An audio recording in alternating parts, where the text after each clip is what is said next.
Hello everyone, welcome back to my channel. Today's book review is on Go Tell the Bees That I Am Gone by Diana Gabaldon. Now, have I reviewed the other 8 on this channel? No, I have not, because it took from book 8 to book 9, which we have here, 7 years for her to finish. It's been a long time, and I thought to myself, do I want to go through books 1 through 8 and do any type of book review video when I've read the last book 7.5 years ago?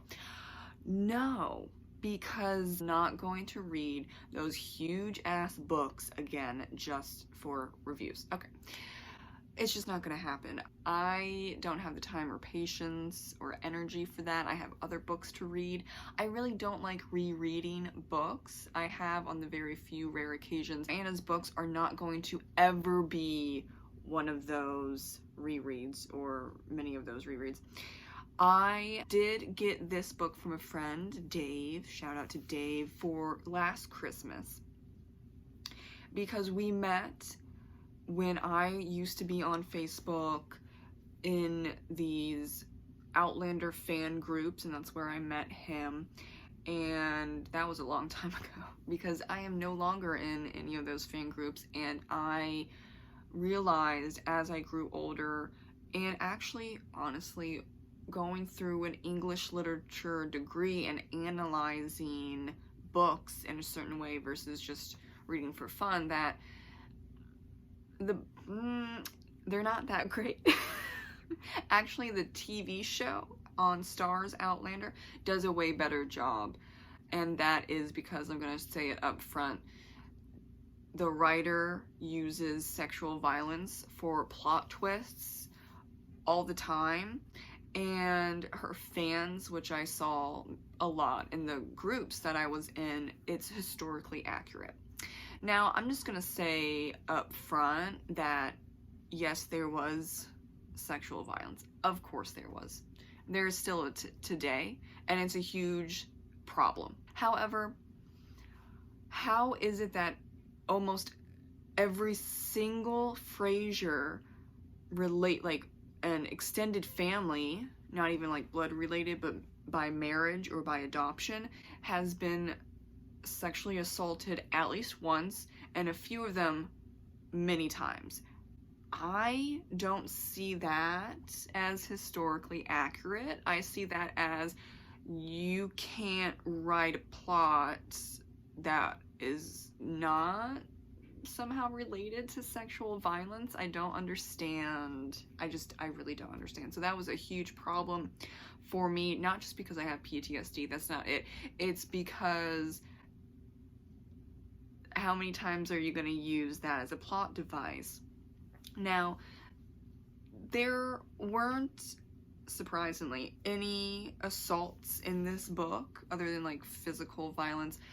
There was mention many times of past violence, so that is a bit different. We're going through the healing process. I'm glad that she didn't write another character going through that. Small miracles, I guess. I gave this book 3 out of 5 stars. More, I guess it's 3.5. I don't even know. I put it 3 out of 5 stars. It's sad that I give her props that she didn't make another character go through that really traumatic story arc and process, because she's done it to basically everyone on the page, including side characters, not even just the Frasier family and extended family. I did cry a few times, okay, and that is specifically for Frances, and they save her from a brothel in the last book, and they adopt her, and we go through her healing process and her understanding that she doesn't need to be a prostitute. like her sister, and that she's safe, and if she doesn't even want to marry, she doesn't want to have kids, she doesn't need to do that anymore. Claire and Jamie will take care of her, and that is really emotional for me. So yes, I did cry a few times. I said on Goodreads, and I'm gonna call myself out, I said that because I cried, it has to be at least a 4-star rating, but the book just went downhill. The book, the story itself, is 888 pages. If you count front and back matter, it's 902 pages. I'm just gonna go with the 888 pages because it's a story. It can be cut down at least 300 pages and it would make no difference, and that's why it's 3 stars. The beginning was good because we were getting to know Frances more in depth, and she's healing, and then they're getting ready for winter and just dealing with the American Revolutionary War and what's going to happen. And then also Brianna, Roger, and their kids finally arrive at Fraser's Ridge, so that's a whole thing as well. But then the story plots, there were like 7.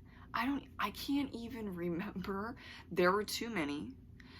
Usually there's like 1 or 2 subplots with the plot. I'm not even sure what the main plot was. And then there were like 7, maybe 8 other subplots going on.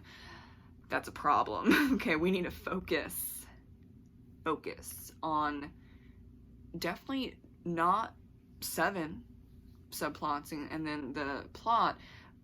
I think I see a lot of reviews saying that this is a wrap-up of the whole entire series. Okay, fine, but I don't think it needs to be that much. Like, it's just too much. Then she also is really obsessed with the word forsooth. I'm sorry. If I see it like 50 times, I have to say something. I saw it so many times. I can't do it. It's a good word, but it's not that great that you use it dozens of times. And she also uses dryly, like the adverb, a lot. And I don't know why, but it's a lot. A lot of so-and-so said dryly. That was probably like a 30 to 40 times throughout the book. Now you can say, oh, well, it's 888 pages. Yes, it is, but it's still a lot of usage. You can do other things, and you don't need to use the same adverb over and over and over again. Because at a certain point, you do notice, and you're at a point going, oh, look, it's the 15th one. Okay, do they really need to say it dryly? I don't know. And then it just keeps going. Another issue that I had was, I think Diana Gabaldon needs a legitimate editor, in the fact where they say you need to stop with the scenes that are only 200 words. Do you really need that scene? Like, if you cut down on the random scenes that are like not even 1,000 words, they're less than 1,000 words, sometimes they're, I'm gonna guess, 200 to 500 words, and they're just randomly in chapters, and there's like 150 chapters in this book. Do you need that scene? I know you want it, but do you need it? Big difference. If she cut out those random scenes that I don't remember because they're not important, and what even is the subplot going on within this chapter, and then what is the plot in this chapter, there's just too much going on. If she got rid of those random scenes, I think it would have been a lot more coherent, and that sounds mean, but there are just some writers that overwrite, and you need an editor to say, please cut out 300 pages. Now, this could also be, and I'm going to blame the readers then, where they are just demanding these random scenes that don't add anything because, oh, there's Claire and Jamie, and I'm obsessed with Claire and Jamie, and I need them, or else I'm going to riot. That is a thing too, unfortunately. I saw that one too many times in those Outlander fan groups, and I don't get it. Like, if it doesn't add anything to the story, then why? That's my question. Why? Now, I do like some of her description, but there are just some things that do not need to be 5 pages long in the description. And it kind of reminds me of Anne Rice. Like, you don't really need it. I don't know, maybe she's becoming like an Anne Rice, where she's so popular that the editors don't actually have that much sway. I did mainly enjoy Ian and his wife. For some reason I like their storyline. I'm really interested to see how they're going to wrap up the American Revolutionary War, because in this book it's said that a Jamie Fraser is killed on the battlefield, and at the end of the book they're all freaking out about it, and he almost does die, but Claire saves him. So then, is history changed? Is it not? I don't know. We don't know. And we're not going to know for a very long time, because I looked it up after finishing this book, and Diana was like, yeah, I'm not sure the timeline when the 10th book is coming, because I read long books and I have to do a lot of stuff. So just keep holding on, I guess. And yeah, we're gonna hold on, I guess. Not hate reading. I do enjoy it, but there are unfortunately too many things that are in the negative column instead of the positive column. I think the first 3 books are really solid, but yeah, the more you keep going, the books get bigger, and therefore I don't think it's as good, you know. And also, I think that the love story was way more interesting than the family and the war story that's going on right now. So it's a huge family, and we're also taking care of a bunch of people on Fraser's Ridge, and we're doing like a side American Revolutionary War story, which is like kind of connected, but they're trying their best not to get involved, but well, at the end of the book they are. So it's interesting, but in like I don't know which side, like in an interesting bad way or an interesting good way. I'm not completely sure. And the problem also with the ending with the American Revolutionary War, they were pretty good with skirting around, though there was a whole scene in the 8th book where Claire almost dies on the battlefield helping take care of people, and then Jamie quits the commission, but then he gets into running his own militia, and then ultimately goes back to battle, but then it was all, no, we're not doing this again. I guess you can't really help it, but it's a little wishy-washy, back and forth. I'm just not sure. Like, I don't know, there's a lot, as throughout the series, there's just a lot of back and forth, and a bit indecisive, and I'm not sure how I feel about that. But it felt in a weird way regarding that battle scene, or the battle subplot. I don't know if it's a subplot or a plot. It feels like all subplots and not really a plot, but anyway. It felt rushed, but not rushed at the same time, because the writing was pretty boring up until the point where Claire finds Jamie with a bunch of bullet holes, and she's trying to save his life, and he does survive.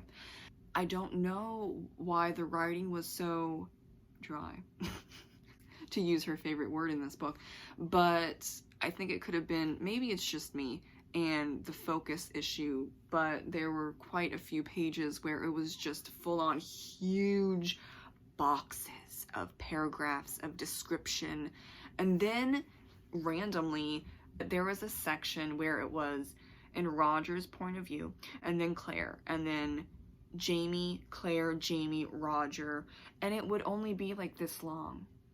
So what, the stylistic writing choice does not make sense, and it didn't match with the other 800 pages.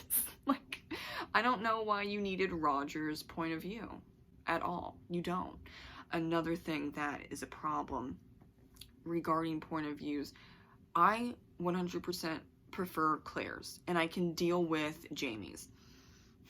But in this book, it's Claire, Jamie, Roger, Brianna, Ian, William, and I don't care about William. I don't care about William at all. So that was just boring.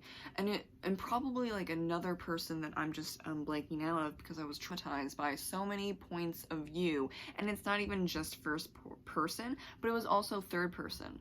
So you're switching back and forth and you're trying to figure out who are we involved with and what's going on, and that really threw me off as well. That was a full star.